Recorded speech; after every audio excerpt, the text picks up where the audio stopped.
بسم اللہ الرحمن الرحیم۔ باب من لم یر الوضوء الا من المخرجین من القبول والدبر وقول اللہ تعالی او جاء احد منکم من الغائط۔ امام بخاری علیہ الرحمۃ والرضوان یہاں پر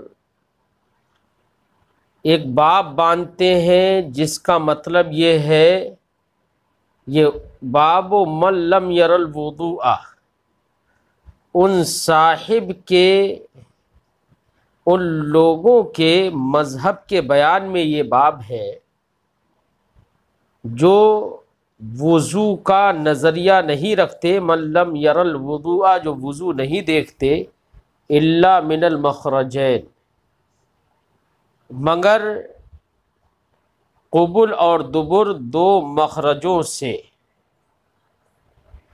وقول اللہ تعالی، اور اللہ کا فرمان ہے، او جاء احد منکم من الغائط، یا تم میں سے کوئی پاخانہ پیشاب سے آئے۔ امام بخاری علیہ الرحمۃ والرضوان یہاں پر یہ مسئلہ بیان کرنے کے لیے باب باندھ رہے ہیں کہ پاخانہ پیشاب کرنے سے تو وضو بالاتفاق ٹوٹ جاتا ہے۔ قرآن پاک میں او جاء احد منکم من الغائط فرمایا گیا ہے، سب کے نزدیک وضو ٹوٹ جاتا ہے پاخانہ پیشاب سے۔ پاخانہ پیشاب کے علاوہ دوسری چیزوں سے، مثلا پاخانہ پیشاب کے علاوہ دوسرے جسم کے کسی جگہ سے خون بہا، پیپ نکلا، آدمی سو گیا، یا ہنس پڑا نماز میں، رکوع سجود والی نماز میں قہقہہ لگا دیا یا ضحک کر لیا، تو ان چیزوں سے وضو ٹوٹے گا یا نہیں، اس سلسلے میں اختلاف ہے۔ احناف کے نزدیک نجاست ناقض وضو ہے، چاہے نجاست مخرجین سے نکلے یا غیر مخرجین سے، جسم کے علاوہ کسی جگہ سے بھی نکلے، خروج نجاست ناقض وضو ہے۔ لہذا اگر مخرجین سے کوئی نجاست نکلی تب بھی ناپاک ہے، تب بھی وضو واجب ہو جائے گا اور وضو ٹوٹ جائے گا، یہ ناقض وضو ہے۔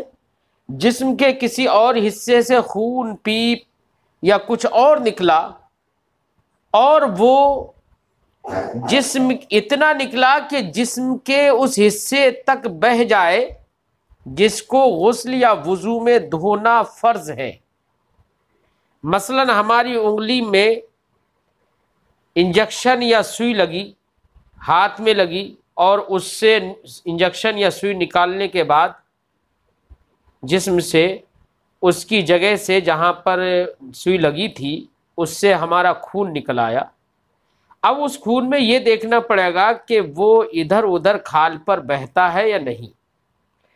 ظاہر بات ہے ادھر ادھر کھال کو دھونا غسل یا وضو میں فرض ہوگا، تو اب اگر وہ بہہ جائے آس پاس، چاہے تھوڑا سا ہی بہے لیکن بہہ جائے، تب تو وضو کو توڑ دے گا، یہ ناقض وضو ہوگا خون کا نکلنا، اور اگر نہ بہے تو یہ ناقض وضو نہیں ہوگا۔ لہذا اگر خون جسم سے نکلا اور اپنی جگہ پر رہا، بہا نہیں،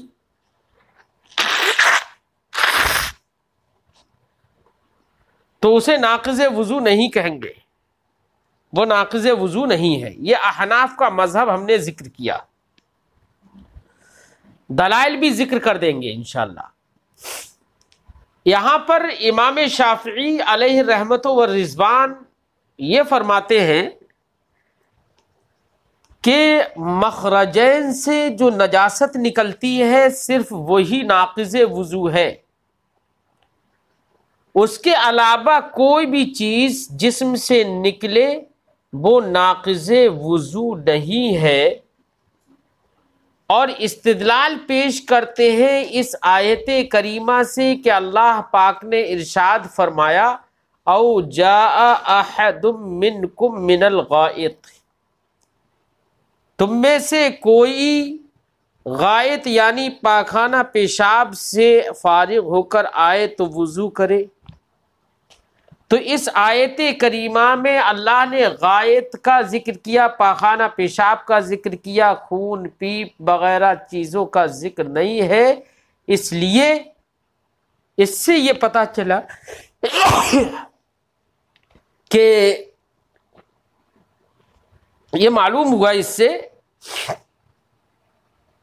کہ صرف مخرجین پاخانہ پیشاب سے ہی وضو ٹوٹتا ہے اور اس کے علاوہ چیزیں ناقض وضو نہیں ہیں۔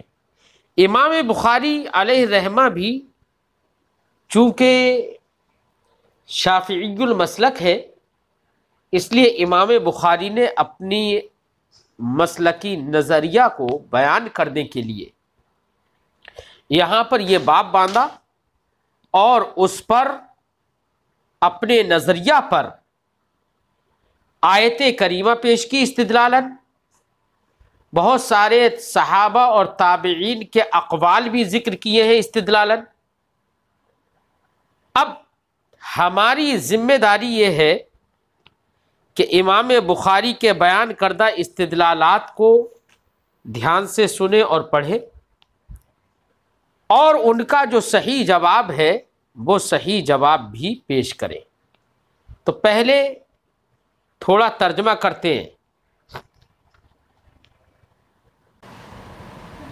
باب من لم یر الوضوء الا من المخرجین، یہ باب ہے ان لوگوں کے مذہب کے بیان میں جو وضو کا خیال نہیں رکھتے الا من المخرجین، مگر دونوں مخرج سے، یعنی جو وضو کے واجب ہونے کا نظریہ نہیں رکھتے ہیں مگر مخرجین سے یعنی پاخانہ پیشاب کی جگہ سے۔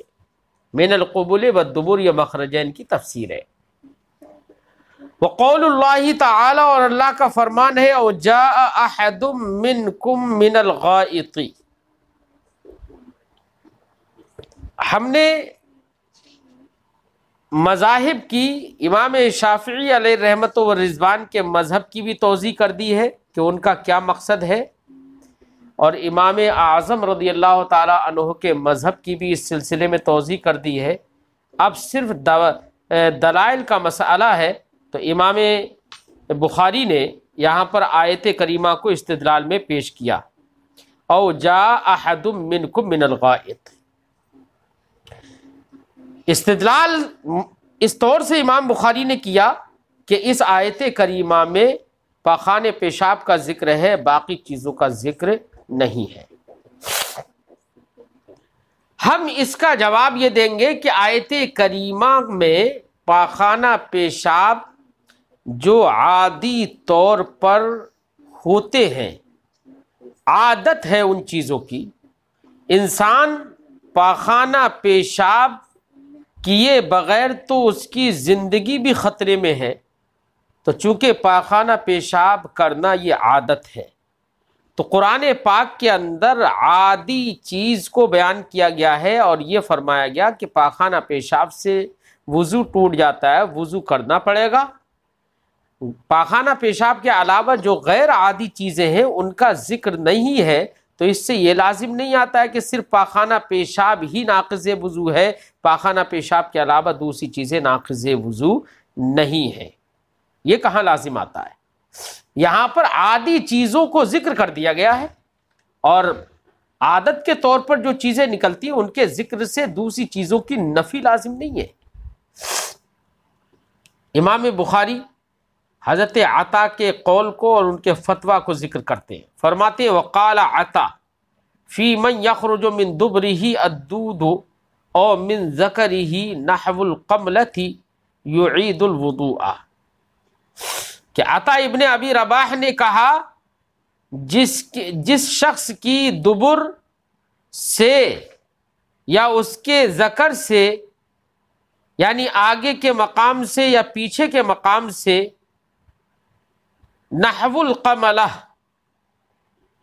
جو کے مثل کیڑا نکلے، تو فرمایا یعید الوضوء، وہ وضو کا اعادہ کرے گا، وضو دوبارہ کرے گا۔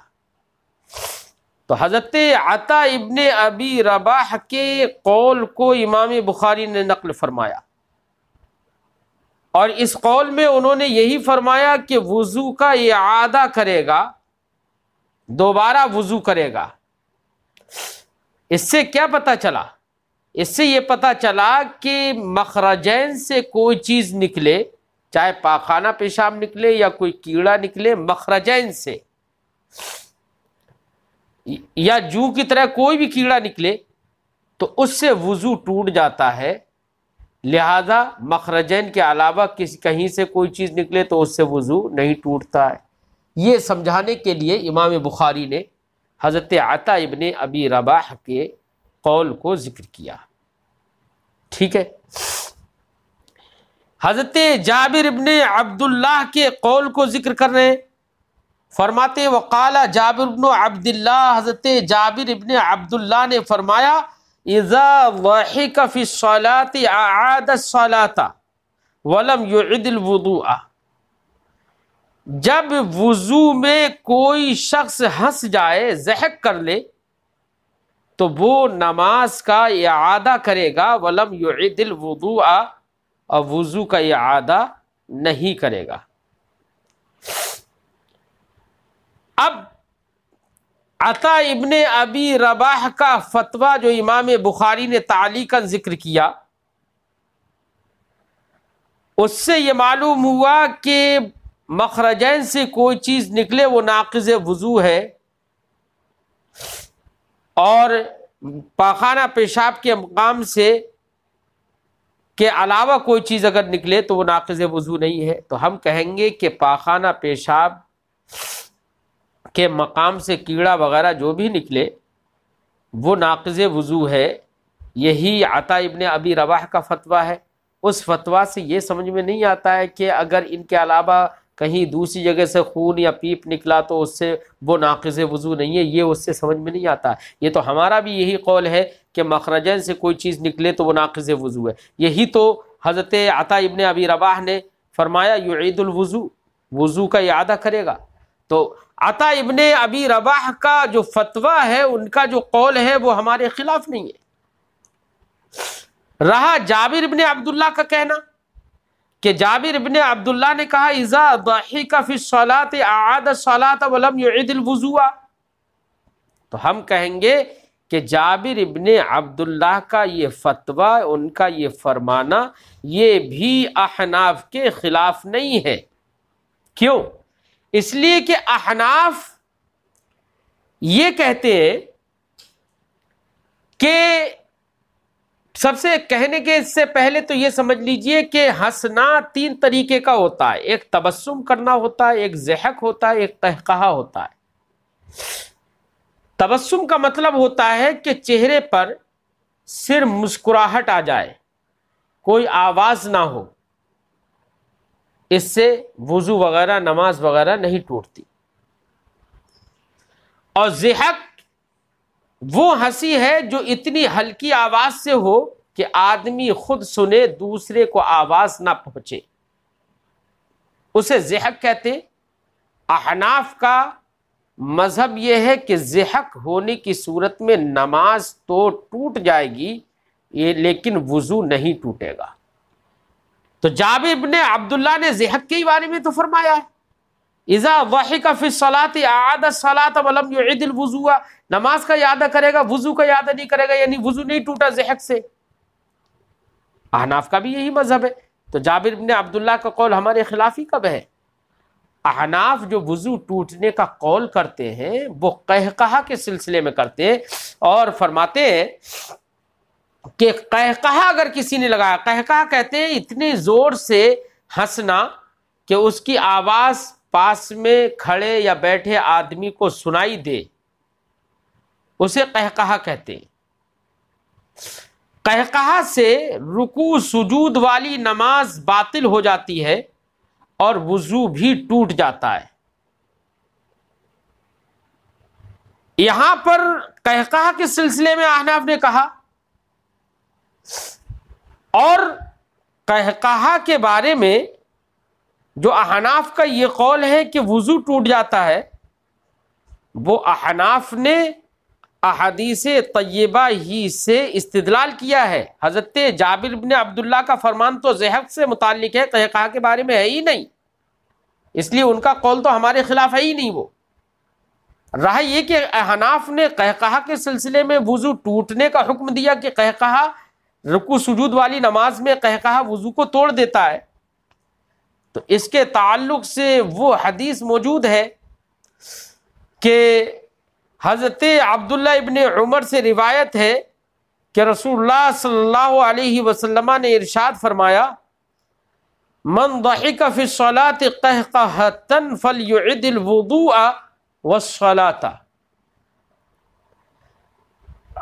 کہ نبی کریم نے ارشاد فرمایا جو نماز میں ہنسا قہقہۃ، قہقہہ لگا کر، فلیعد الوضوء، چاہیے کہ وہ وضو کا اعادہ کرے، والصلاۃ، اور نماز کا اعادہ کرے.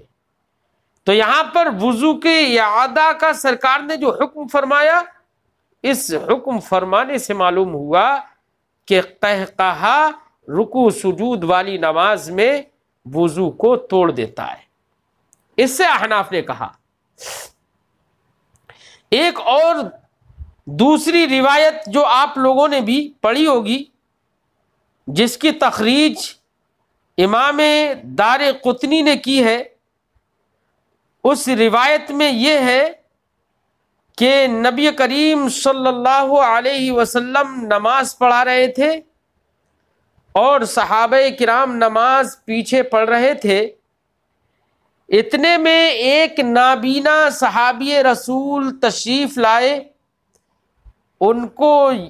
انہیں پتہ نہیں چل پایا کہ آگے کنواں ہے اور وہ کنویں میں گر گئے. جب کنویں میں گر گئے تو اس وقت کچھ نو مسلم جو تھے، جو ابھی ابھی نیا نیا اسلام لے کر آئے تھے، جن کو شریعت کی واقفیت نہیں ہوئی تھی، جن کو مسائل شرعیہ ابھی معلوم صحیح سے نہیں ہوئے تھے، ایسے لوگ جو نماز میں تھے وہ ہنس پڑے، قہقہہ انہوں نے لگا دیا.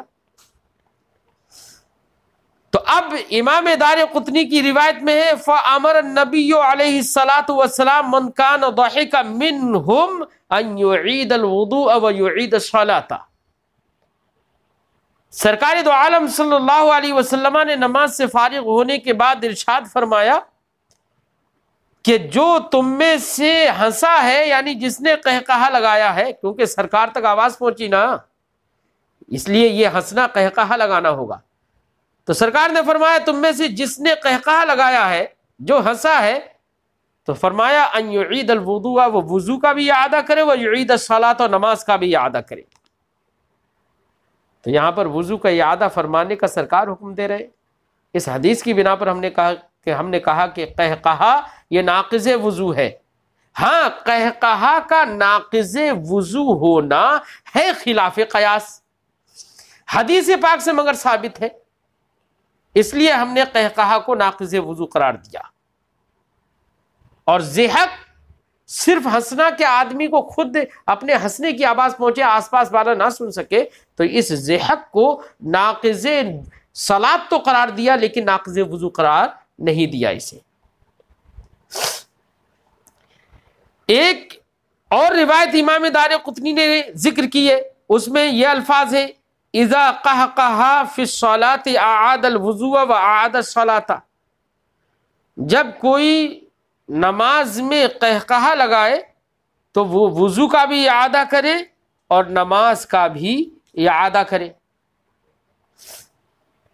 تو مختلف روایتیں ہیں، الفاظ بھی بدلے ہوئے ہیں۔ کسی ایک روایت میں قرقرہ کا بھی ذکر ہے، من ضحک فی الصلاۃ قرقرۃ فلیعد الوضوء۔ قرقرہ کا معنی کھلکھلانا، کوئی شخص نماز میں ہنسا کھلکھلا کر، وہی کھلکھلا کے ہنسنا وہی قہقہا لگانا ہوتا ہے۔ فلیعد الوضوء، تو وضو کا اعادہ کرے۔ تو نبی کریم صلی اللہ علیہ وسلم نے وضو کے اعادہ کرنے کا حکم دیا نا۔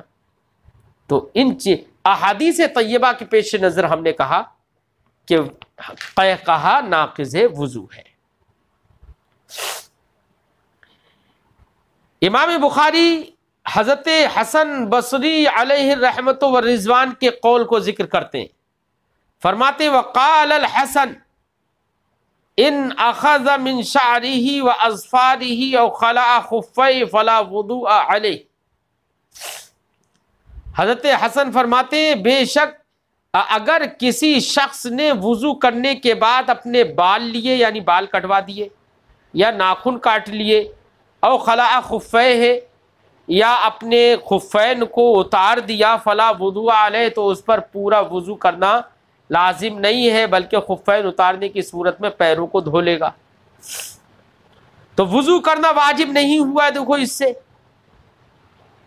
تو اس سے یہ امام بخاری اس بات پر استدلال لے کر آنا چاہتے ہیں کہ حسن بصری کے نزدیک کسی اور چیز سے وضو نہیں ٹوٹتا ہے، بلکہ صرف اور صرف ان چیزوں سے وضو ٹوٹتا ہے جو مخرجین سے نکلے۔ لیکن آپ بھی اس کا جواب دے سکتے ہیں، آپ کہہ سکتے ہیں یہاں پر حسن بصری نے تو صرف یہ کہا کہ بال کسی نے کٹوا لیے، ناخن کٹوا لیے، موزے اتار دیے تو وضو کرنا واجب نہیں ہے۔ یہ تو ہمارے نزدیک بھی ایسا ہی ہے کہ کسی نے وضو کرنے کے بعد بال کٹوا لیے یا ناخن کاٹ لیے، یا خفین وضو کرنے کے بعد پیر دھونے کے بعد خفین پہنے تھے اور خفین اب اتار دیے، تو اس پر وضو واجب نہیں ہے، بلکہ خفین جو پیروں کا صرف دھو لینا فرض ہے، کافی ہے۔ تو یہاں پر ناقض وضو تو ہمارے نزدیک بھی نہیں ہے۔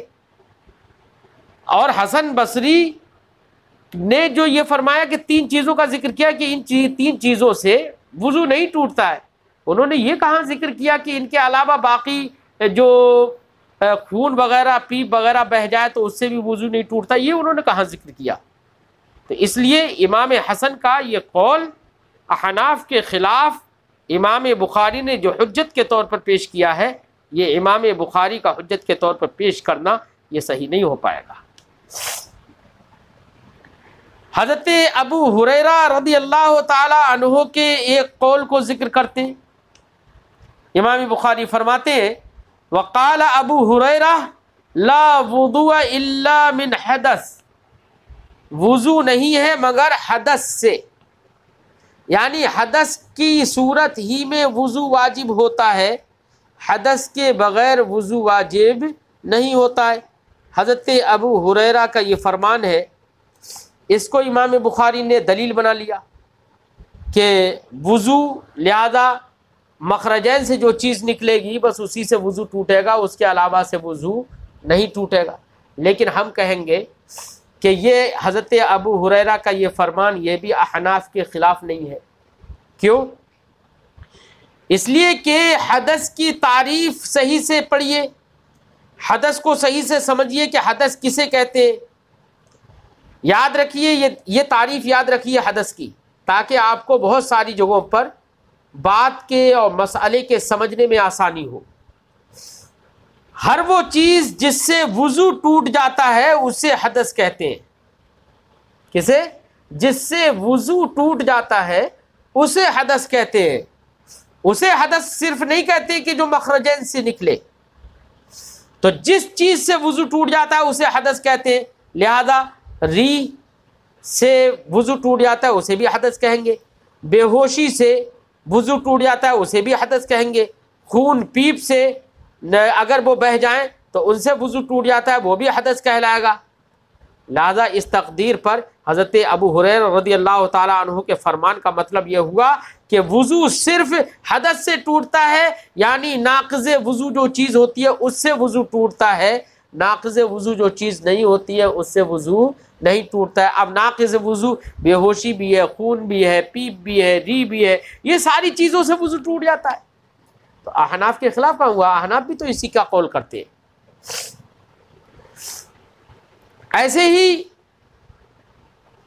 ایک قول ذکر کرتے ہیں وَيُذْكَرُ عَنْ جابر، حضرت جابر ابن عبداللہ رضی اللہ تعالی عنہ سے مذکور ہے ان النبی صلی اللہ علیہ وسلم کان فی غزوۃ ذات الرقاع، کہ حضور صلی اللہ علیہ وسلم غزوہ ذات الرقاع میں تھے۔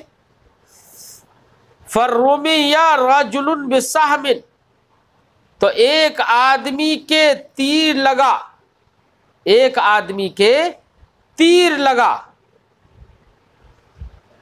فنزفہ الدم، تو جس جگہ پر تیر لگا وہاں پر خون بہنے لگا،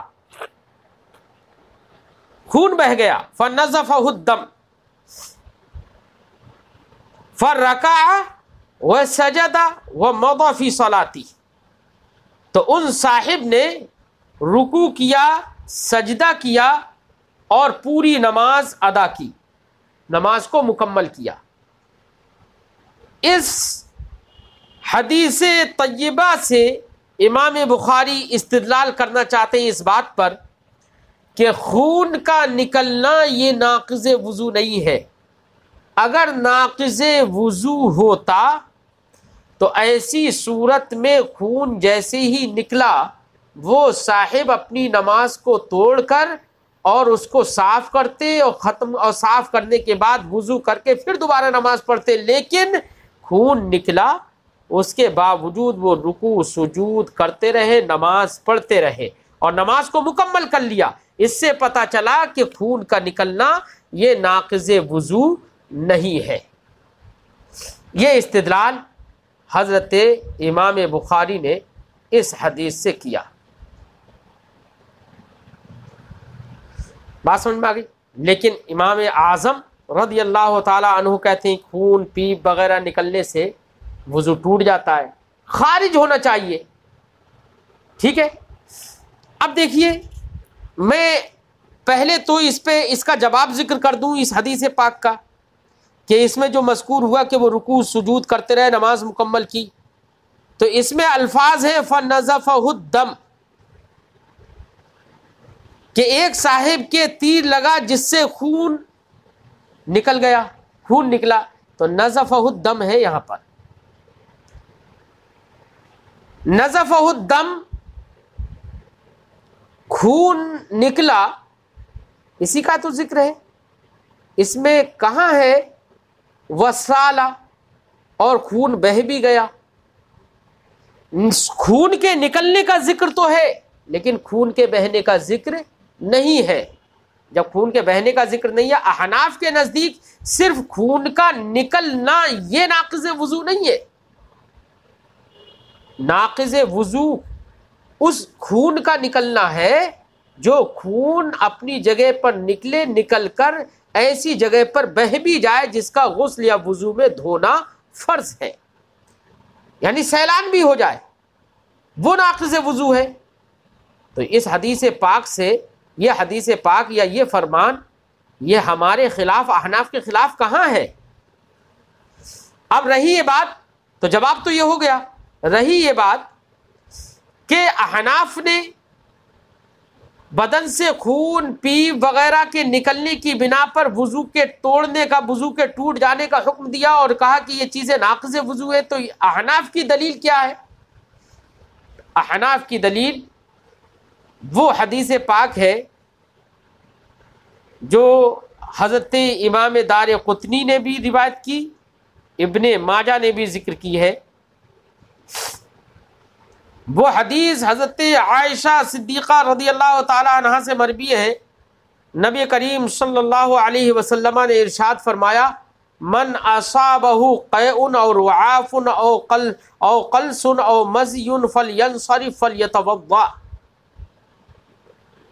نبی کریم نے ارشاد فرمایا جس شخص کو قے آ جائے یا نکسیر پھوٹ جائے یا منہ بھر قے آئے یا مزی نکلے تو وہ نماز چھوڑ دے اور دوبارہ سے وضو کرے۔ تو یہ دوبارہ سے وضو کرنے کا حکم سرکار دے رہے ہیں۔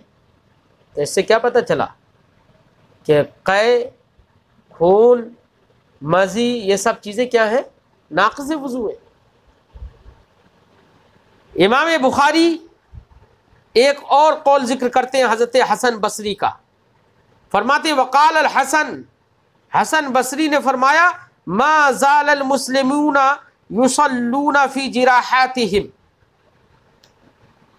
مسلمان اپنے زخموں میں نماز پڑھتے رہتے تھے، اپنے زخموں میں نماز پڑھتے رہتے تھے۔ اس سے امام بخاری نے استدلال کر لیا اس بات پر کہ زخموں میں نماز پڑھتے رہنا یہ دلیل ہے کہ زخموں سے خون یا پیپ جو نکلتا ہے وہ ناقض وضو نہیں ہے۔ لیکن یہ بھی استدلال سمجھ میں نہیں آتا۔ اس میں یہی تو انہوں نے فرمایا المسلمون یصلون فی جراحاتہم، اپنے زخموں میں نماز پڑھتے رہتے تھے، میرے زخم لگ گیا لیکن خون و پیپ بالکل نہیں بہہ رہا ہے، میں اس زخم میں نماز پڑھتا ہوں، تو اس سے کہاں لازم آتا ہے کہ وضو ٹوٹ جائے گا؟ یعنی انہوں نے تو صرف یہ بتایا کہ زخم لگے ہوئے ہوتے تھے، ان کے تکلیفیں ہوتی تھی، اس کے باوجود نمازیں نہیں چھوڑتے تھے۔ یہ کہاں بتایا کہ ان کا وضو نہیں ٹوٹتا تھا؟ ارے زخم لگنے سے وضو تھوڑی ٹوٹتا ہے، زخم سے جب تک خون اور پیپ نہ بہے اس وقت تک وضو نہیں ٹوٹتا، یہ تو ہمارا بھی کہنا ہے۔ اس لیے حضرت حسن کے اس فرمان سے استدلال نہیں کیا جا سکتا۔ استدلال کرنا اگر کریں تو وہ ہمارے خلاف بھی نہیں ہوگا۔ امام بخاری حضرت طاؤس کے ایک قول کو ذکر کرتے ہیں، فرماتے وقال طاؤس و محمد بن علی و عطا، تین لوگوں کے قول ذکر کر رہے ہیں امام بخاری کہ طاؤس نے، محمد ابن علی نے اور عطا، تینوں لوگوں نے کہا وَأَهْلُ الْحِجَاز، اور اہل حجاز نے کہا، پہلے خاص کو ذکر کر دیا پھر عام کو ذکر کر رہے ہیں، وَأَهْلُ الْحِجَاز، تمام اہل حجاز نے کہا کیا؟ لَيْسَ فِي الدَّمِ وُضُوءٌ، خون کے اندر وضو نہیں ہے، یعنی اگر خون نکل آئے تو اس سے وضو واجب نہیں ہوتا۔ اس میں صریح لفظوں میں ہے لیس فی الدم وضوء، خون میں وضو نہیں ہے، لیکن یہ تو امام بخاری نے استدلال میں پیش کر دیا۔ لیکن یہاں پر کون کون لوگ ہیں؟ طاؤس ہے، محمد ابن علی ہے، عطا ہے، یہ تین لوگ ہیں۔ طاؤس ابن کیسان یہ اکابر تابعین سے ہیں، محمد ابن علی یہ بھی اکابر تابعین جلیل القدر تابعی ہیں، اور عطا یہ بھی، عطا ابن ابی رباح یہ بھی تابعی ہے۔ یہ تینوں تابعین کا ذکر کیا امام بخاری نے۔ ہم جواب دیں گے کہ ہاں ان کے قول میں ضرور یہ مذکور ہے لیس فی الدم وضوء، یہ تابعی ہیں، اور امام اعظم رضی اللہ تعالی عنہ خود بھی ایک جلیل القدر تابعی ہیں۔ صحابی کے قول کو اگر یہ ذکر کرتے تب تو اس کے بارے میں سوچا بھی جاتا، جواب بھی دیا جاتا، یا قبول کرنے کا ہوتا تو قبول کیا جاتا، لیکن یہ تو تابعی کے قول کو امام بخاری نے ذکر کیا، اور امام اعظم خود بھی تابعی ہے، اور یہ سب علماء مجتہدین ہیں، مجتہدین تابعین کرام ہیں یہ، اور مجتہدین تابعین کرام میں سے ایک تابعی کو دوسرے تابعی کی بات ماننا یہ لازم نہیں ہے۔ حضرت امام اعظم تابعین کے بارے میں ارشاد فرماتے ہیں التابعون رجال ونحن رجال یزاحمون ونزاحمهم، حضرت امام بخاری فرماتے ہیں کہ تابعین مردان علم ہیں، ہم بھی مرد ہیں، ہماری مزاحمت کرتے ہیں، ہم ان کی مزاحمت کرتے ہیں۔ اس کا مطلب یہ ہوا کہ ایک تابعی مجتہد علم دین کے پیکر کو دوسرے کے قول پر عمل کرنا یہ لازم دوسرے کی بات پر عمل کرنا، دوسرے کے فتوے پر عمل کرنا لازم نہیں ہے. ہر آدمی اپنے طور سے اجتہاد کر رہا ہے، اپنے اجتہاد پر عمل کرنا ضروری ہوگا اس پر، دوسرے پر نہیں. تو یہاں پر امام اعظم کے مقابلے میں ان تین حضرات کے قول کو ذکر کرنا یہ امام اعظم کے خلاف استدلال نہیں ہو سکتا ہے. جواب ہو گیا. ایک حضرت امام بخاری ایک اور قول ذکر کر رہے ہیں، فرماتے ہیں وعاصر ابن عمر بصرة فخرج منها الدم فلم يتوضأ. حضرت عبداللہ ابن عمر نے پھنسی کو دبا دیا، عصرہ نچوڑ دیا، دبا دیا پھنسی کو. بصرہ کہتے ہیں بیٹا پھنسی کو، اور جو بڑا پھوڑا ہوتا ہے نا اسے کہتے ہیں دمل عربی زبان میں. بصرہ کہتے ہیں جو پھنسیاں نکل آتی ہیں باریک باریک چھوٹی چھوٹی سی، ان کو بصرہ کہتے ہیں. تو حضرت عبداللہ ابن عمر نے پھنسی کو دبا دیا، نچوڑ دیا، فخرج منها الدم، تو اس سے خون نکل گیا. فلم یتوضا، تو اس کے بعد حضرت عبداللہ ابن عمر نے وضو نہیں فرمایا. تو حضرت عبداللہ ابن عمر کے اس عمل کو امام بخاری نے اپنے مذہب کی تائید میں پیش کیا. ہم کہیں گے کہ ہاں اس بات، یہ حضرت عبداللہ ابن عمر نے وضو نہیں کیا، لیکن یہ حضرت عبداللہ ابن عمر رضی اللہ تعالی عنہ کا یہ عمل احناف کے خلاف نہیں ہے. احناف بھی یہی کہتے ہیں کہ اگر پھنسی اگر کسی نے پھوڑ دی اور خون نکلا تو وضو نہیں کیا جائے گا، اس سے وضو نہیں ٹوٹے گا. ہاں اگر خون نکلنے کے بعد بہہ گیا تو وضو کرے گا. تو بہنے کا تو ذکر حضرت عبداللہ ابن عمر کے اس فرمان میں ہے ہی نہیں. احناف تو بہنے کی صورت میں ناقض وضو مانتے ہیں، صرف نکلنے کی صورت میں ناقض وضو نہیں مانتے ہیں. اس لیے حضرت عبداللہ ابن عمر کا یہ عمل احناف کے خلاف نہیں ہے اور احناف اس کے انکاری نہیں ہے. ایسے ہی امام بخاری نے اور ذکر کیا، فرمایا وَبَزَقَ ابن ابی اوفا دمن فمضى فی صلاتی.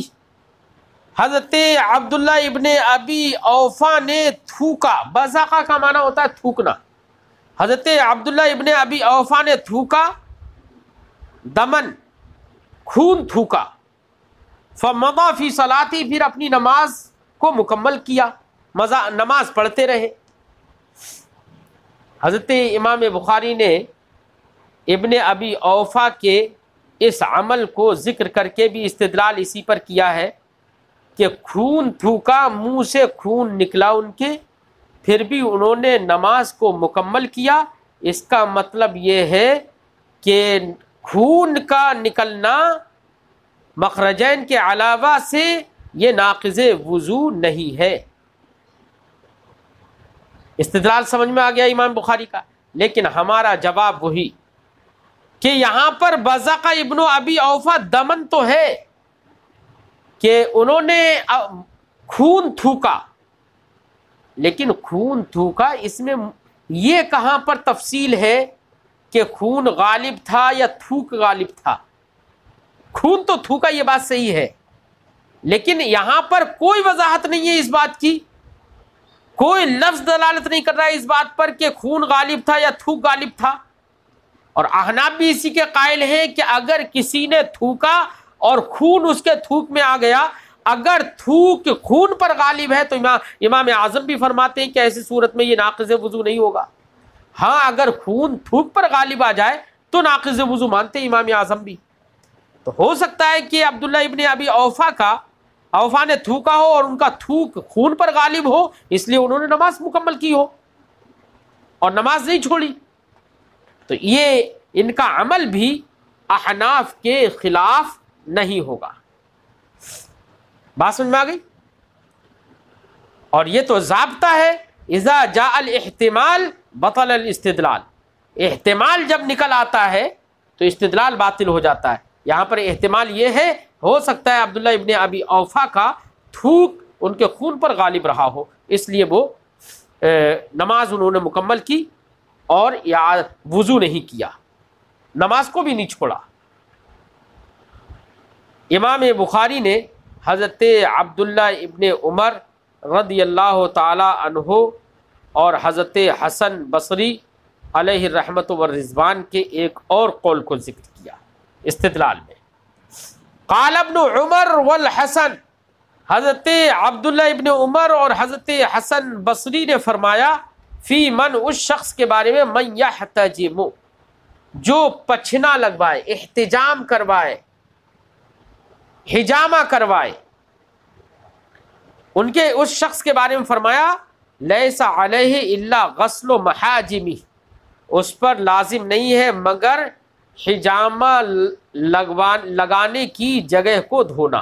یعنی جہاں پر حجامہ لگوایا ہے، پچھنا لگوایا ہے، صرف اس جگہ کو دھونا فرض ہے، اس پر وضو کرنا پورا لازم نہیں ہے. اس سے امام بخاری نے اس فرمان سے استدلال اس بات پر کیا کہ خون، دیکھیے حجامہ لگوانے میں خون نکلا، لیکن خون نکلنے سے انہوں نے فرمایا کہ وضو لازم نہیں ہوگا، بلکہ صرف حجامہ لگوانے کی جگہ کو دھونا لازم ہوگا. اس سے پتہ چلا کہ خون کا نکلنا یہ ناقض وضو نہیں ہے.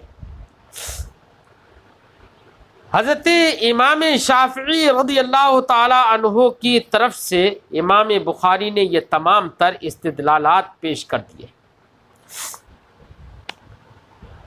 اس کا جواب پہلے ہم ذکر کر دیں.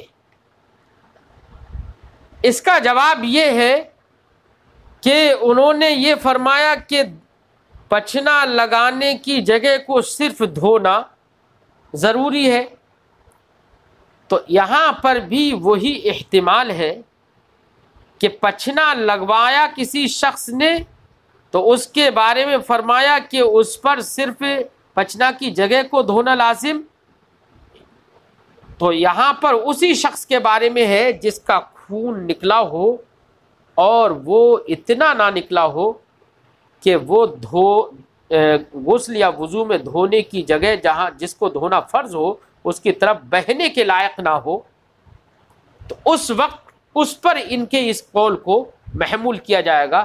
اگر اس پر محمول نہ کیا جائے تو بہت ساری احادیث طیبہ نبی صلی اللہ علیہ وسلم کے فرمان کے خلاف ہو جائیں گے. اس لیے ماننا پڑے گا کہ ان کا یہ فرمان اس خون کے بارے میں ہے جو خون اتنا نہ ہو کہ جو بہہ سکے، ورنہ تو احادیث طیبہ کے خلاف ہو جائے گا، تعارض ہو جائے گا، اور یہ قول احادیث طیبہ کے مقابلے میں اس کو چھوڑا جائے گا پھر اگر یہ مراد نہ لیا جائے تو.